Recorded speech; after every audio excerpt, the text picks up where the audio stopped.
Wahenga wanasema kizuri hakidumu, na hata kikiwa na nguvu hujikuta kinakumbana na vikwazo, changamoto na migongano. Siku moja hayati Rais John Magufuli alitembelea gereza la Ukonga kwa ziara ya kushtukiza, ambapo alikutana na viongozi wa gereza pamoja na baadhi ya wafungwa. Ziara hiyo ililenga kusikiliza changamoto na malalamiko ya wafungwa. Mmoja wa wafungwa anayejulikana kwa jina la Thomas Nyamboge alipata nafasi ya kutoa kero mbele ya Rais Magufuli. Alimtaja mkuu wa gereza Mwasifiga akisema anafanya mambo yasiyo sahihi, ikiwemo kuwanyang'anya vitu vya wafungwa pale wanapopewa na wageni kama sukari, kutoa mihuri ya Ikulu kwa watu wasiokuwa na nafasi halali ya uongozi kinyume na utaratibu. Tomasi alizungumza kwa uchungu mkubwa, akilia na kumwomba Rais Magufuli achukue hatua dhidi ya mkuu huyo wa gereza. Aidha, aliongeza kuwa anahofia kuchukuliwa hatua binafsi dhidi yake kutokana na malalamiko yake. Ziara ya Rais Magufuli ilionyesha jinsi viongozi wanavyohimizwa kusikiliza kero za wananchi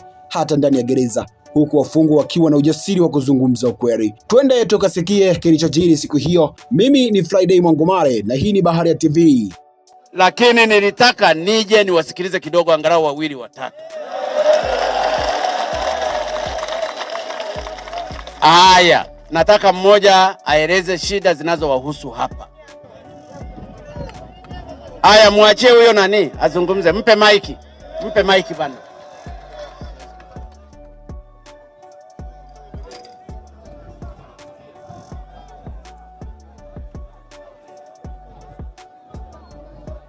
Haya, zungumza baba, simama.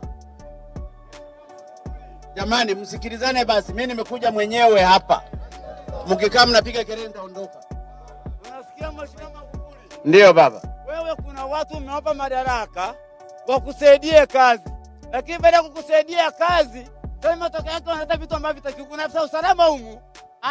Kuna watu umewaleta na kesa ujumu uchumi, anawapa simu, matokeo yake sisi simu zinavyokamatwa humu, tunanyang'anya karanga zetu, tunamwagia sukari, tunanyang'anya vitu vya afisa usalama. Yupo mpaka leo hajahamishwa, mpaka na simu haja kukabidhi ondoke nazo. Kuna watu wako na mihuri mpaka ya Ikulu, mpaka leo afisa usalama alipa ile mihuri akaifisha. Anaitwa Mwasifiga, yuko hapa. Anaitwa nani? Mwasifiga.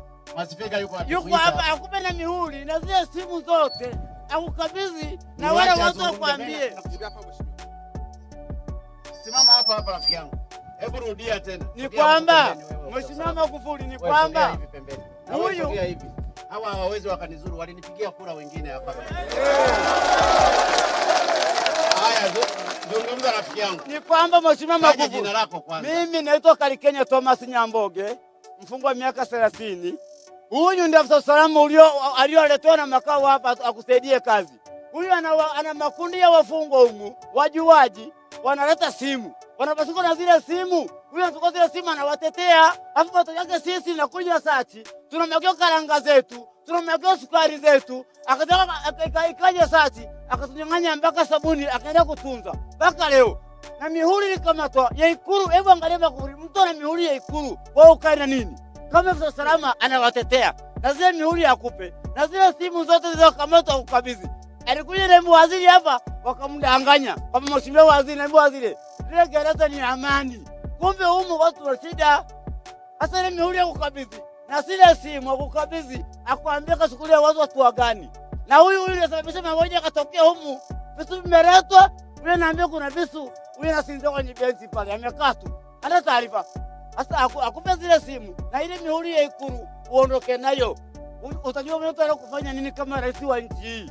Asante sana. Unaitwa nani? Naitwa Kalikenya Thomas Nyamboge. Umeshatumikia miaka mingapi? Mimi bado baba, hii namba ninafu nasubiri majaji wasome watatu. Mimi niendeleza na Jaji Demero kwa sababu nimedai haki yangu. Mkuu wa gereza anaitwa Mbaga akataka nipige simu kwa Jaji Demero, Demero kaniendeleza. Mheshimiwa Magufuli, nafika kwa jaji. Jaji ananiuliza wewe hujauawa? Kajiuliza sasa, nimekuja kuuawa, nimekuja kwa jaji. Aliniendeleza kwa hilo mheshimiwa. Mwenyezi Mungu ni shahidi.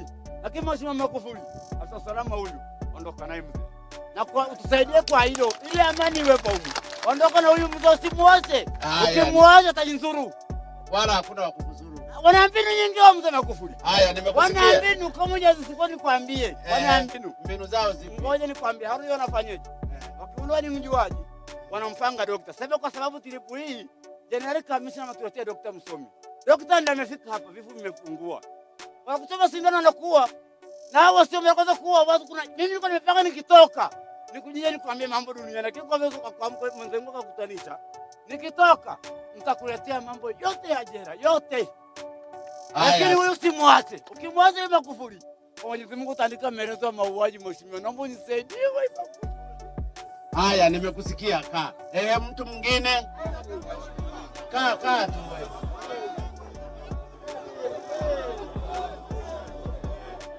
Hamna kiongozi wenu, unajua? Nisikilizeni basi, nisikilizeni. Nisikilizeni. Nataka mtu azungumze. Jamani, mimi naondoka sasa. Naona ninyi hamtaki kunisikiliza. Nimewapa nafasi, nimekuja hapa, alafu mnanipigia kelele kama darasani.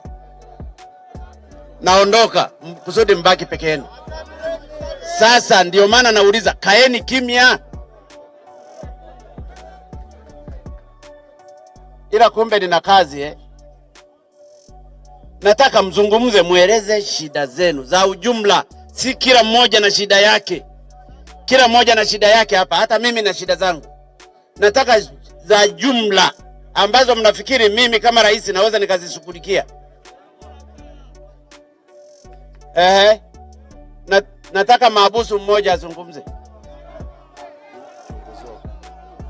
Haya, mpe huyo, njoo zungumza hapa. Haya, zungumza baba. Kwa jina mimi naitwa Hashim Hassan Kijuu. Nilikuwa diwani wa kata Mbugani. Nataka nizungumze mambo ya ujumla. Hapa watulie mpara na hakuna maaskari. Nimeshindwa kuwanyamazisha hawa.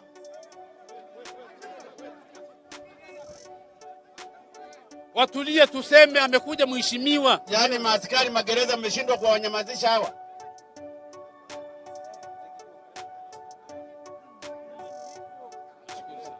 Zungumza Kijuu. Mheshimiwa, kwa jina naitwa Hashim Hassan Kijuu, diwani mstaafu wa kata Mbugani.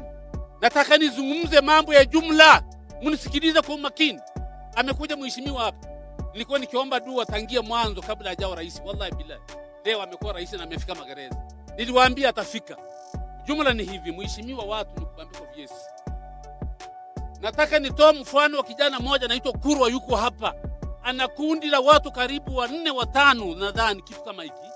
Alibambikwa kesi, yeye ni mfanyabiashara wa mafuta ya diesel. Analimbikiza kwenye malori lita kidogo 5. Anapata, anauza kwa watu wa Maroni, anakwenda kisiwani kwenda kwa ajili ya uvuvi. Lakini siku moja yule bwana mdogo bajaji yake ambayo ilikuwa imebeba mafuta lita 120 kwa maelezo yake na nukuu.